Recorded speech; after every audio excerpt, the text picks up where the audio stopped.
मुझे लगता है कि जैसे सुकेश जी ने कहा कि परसेप्शन और नैरेटिव बिल्डिंग नए शब्द है। मेरा मानना यह है कि मैं इस बिजनेस में एटलीस्ट 25 साल से हूं, नैरेटिव बिल्डिंग और परसेप्शन मैनेजमेंट में।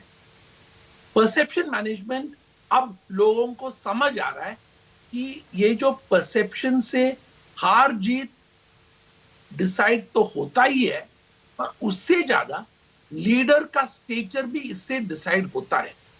10 साल नैरेटिव बिल्डिंग जो गलत गया कांग्रेस का, उसका जो रिजल्ट निकल रहा है वो चेंज ऑफ नैरेटिव स्ट्रैटेजी से ही हुआ है।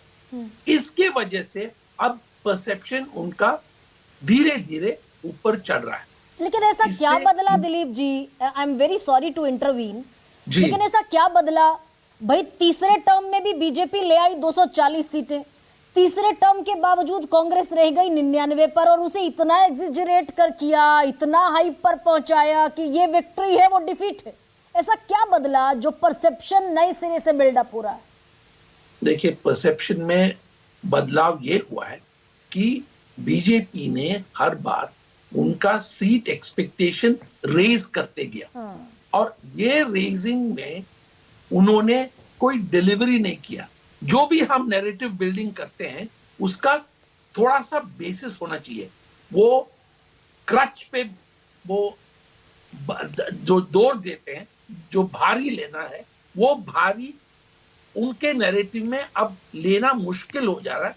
और लोगों में जो परसेप्शन है ये सिर्फ लीडर का परसेप्शन से अब शिफ्ट हो गया, परफॉर्मेंस का परसेप्शन पे आ गया। हरियाणा में यही प्रॉब्लम है। और अभी जो इंफॉर्मेशन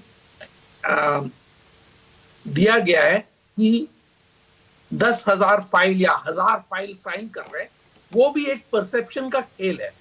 जब ऐसा लगता है पब्लिक को कि गवर्नमेंट पैनिक में है, तो उनको पता चल जाता है कि परफॉर्मेंस was behind expectations। और परफॉर्मेंस जब बिहाइंड एक्सपेक्टेशंस होता है तो नैरेटिव बिल्डिंग नेचुरली ये होता है कि और किसी को चांस दो, और किसी को लड़ने का उम्मीद दो, और हम उसको वोट देंगे। अब आरएसएस जाए फील्ड पे या बीजेपी वर्कर फील्ड पे जाए, एक बार नैरेटिव सेट हो जाता है तो उसको चेंज करना उसी वक्त करना होता है, बाद में अच्छा, चेंज क्या करना। नैरेटिव है दिलीप जी आज की तारीख में? एक बड़ा ऑनेस्ट सा आपका ओपिनियन। कौन सा? सॉरी, मुझे समझ में नहीं एक ऑनेस्ट ओपिनियन आपका। लोकसभा चुनावों ने जो बिल्डअप किया था एक नैरेटिव, भाई उसको तो फ्लूक कह दिया ना, सत्ताधारी एस्टैब्लिशमेंट ने उसको फ्लूक कह दिया कि ये तो अस्थायी है। नैरेटिव एक चलाया, संविधान का झूठा नैरेटिव चलाया, डेंट पहुंचा दिया, विल बी बाउंस बैक। तो ये क्या नैरेटिव है आज की तारीख?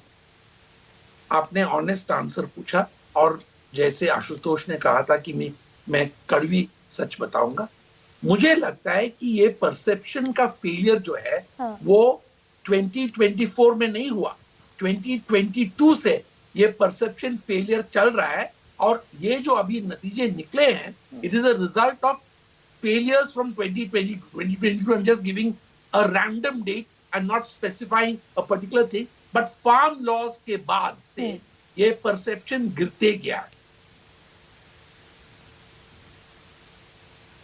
अच्छा, तो अमिताभ जी, हरियाणा का सबसे पहले, हरियाणा की आपके, क्योंकि आप तो चुनाव विश्लेषक सेफोलॉजिस्ट हैं, तो आंकड़े होंगे आपके पास जो कोई नहीं बता पा रहा है, वो आप बता पाएंगे भाई हरियाणा में किसके लिए डिफीट और किसके लिए डन डील?